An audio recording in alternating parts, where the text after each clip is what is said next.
ঘরে শুধু আলু আছে, তাহলে আজই বানিয়ে ফেলুন এমন ঝাল ঝাল আলুর তরকারি।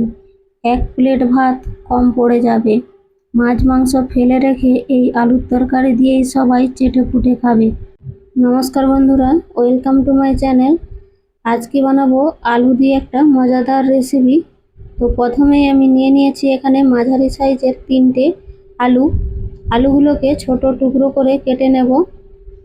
সব আলুগুলো আমার কাটা হয়ে গেছে। এবারে জল দিয়ে ধুয়ে একটা মিক্সির জারে নিয়ে নেব। এর মধ্যে জল ছাড়াই এটাকে ভালো করে পেস্ট করে নেব।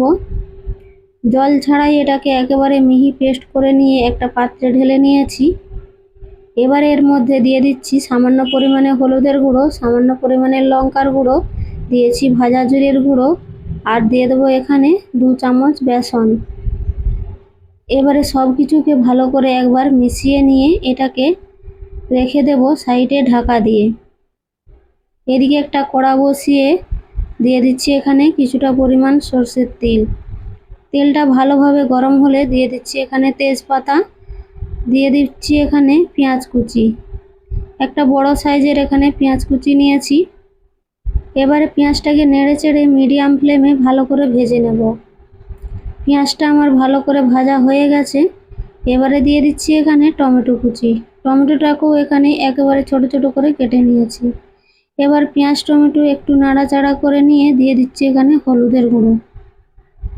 গ্যাসের ফ্লেম এখানে লো রেখে হলুদের গুঁড়ো, লঙ্কার গুঁড়ো, দিয়ে দিচ্ছি এখানে স্বাদ মতো লবণ, দিয়েছি এখানে ভাজা জিরের গুঁড়ো, দিয়েছি এখানে ধনের গুঁড়ো, আর দিয়ে দিচ্ছি এখানে গরম মশলা গুঁড়ো, আর দিয়ে দেবো এখানে সামান্য পরিমাণে কসুরি মেথি।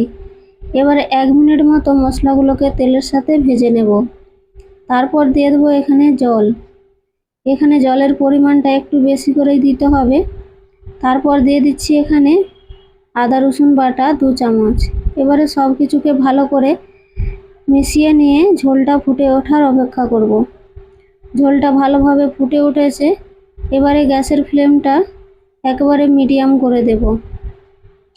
তারপর এখানে একটা ছাঁকনি নিয়েছি, এইভাবে কড়ার উপরে দিয়ে দেব। তারপর এখানে যে আলুর পেস্টটা করেছিলাম তার মধ্যে কিন্তু আমি প্রথমে লবণ দেইনি, লবণটা দিলে জলটা বেরিয়ে যেত। তো এই অবস্থায় এখানে আমি লবণটা দিয়েছি। লবণটা দিয়ে ভালো করে মেখে নিয়ে এবারে ছাঁকনির উপর ছোট ছোট বড়ার আকারে দিয়ে দেব। আপনারা যদি এইভাবে না করতে চান তাহলে আলাদা করেও জলের সাথে এটা ভাপিয়ে নিতে পারেন। এবারে ছোট ছোট করে এভাবে বড়াগুলো দিয়ে দেব। সব বড়াগুলো আমি একসাথেই দিয়ে দেব। সবগুলো আমার দেয়া হয়ে গেছে। এবার ঢাকা দিয়ে 7 থেকে 8 মিনিট মতো রেখে দেব। 7 মিনিট মতো রেখে দিয়েছিলাম। তো এগুলো সুন্দরভাবে সিদ্ধ হয়ে গেছে। এবার এটাকে নামিয়ে নিয়েছি। এবারে মশলাটাও এদিকে জল শুকিয়ে একেবারে সুন্দর নরম হয়ে গেছে। খুন্তির সাহায্যে একবার ভালো করে ম্যাশ করে নিলাম। তারপর দিয়ে দিচ্ছি এখানে ঝোলের জন্য জল। ঝোলটা যেমন রাখবেন সেই অনুযায়ী এখানে জলটা দিয়ে দিতে হবে। এবারে ঝোলটা মিশিয়ে নিয়ে ভালো করে ফুটতে দেব। ঢাকা দিয়ে এখানে ফুটে ওঠার অপেক্ষা করব। ঝোলটা ফুটে উঠেছে। এদিকে বড়াগুলো আমি ঠান্ডা করে উঠিয়ে নিয়েছি। এবারে ঝোলের মধ্যে দিয়ে দিলাম। ঝোলের মধ্যে দিয়ে এইভাবে একটু মিশিয়ে নিয়ে ভালোভাবে তারপর দিয়ে ঢাকা দিয়ে আমি এখানে 3 থেকে 4 মিনিট মতো রান্না করে নেব। 3-4 মিনিট পর দেখুন ঢাকাটা খুলে নিয়েছি। রান্নাটা আমার একেবারে হয়ে গিয়েছে। কতটা সুন্দর হয়েছে আর লোভনীয় দেখতে হয়েছে। এবারে গ্যাসের ফ্লেমটা এখানে বন্ধ করে দিচ্ছি। বন্ধ করে এবারে আমি এটাকে নামিয়ে নেব। এটা ভাত, রুটি, পরোটা যে কোনোর সাথেই খেলে একেবারে জমে যাবে। আর যখনই ঘরে কোনো কিছু না থাকে তখনই কিন্তু এই রেসিপিটা ঝটপট বানিয়ে ফেলতে পারেন। এই রেসিপিটা কে কোন জিনিস দিয়ে খেতে পছন্দ করেন অবশ্যই কমেন্ট করে জানাবেন। আর ভালো লাগলে একটা লাইক দিয়ে দেবেন।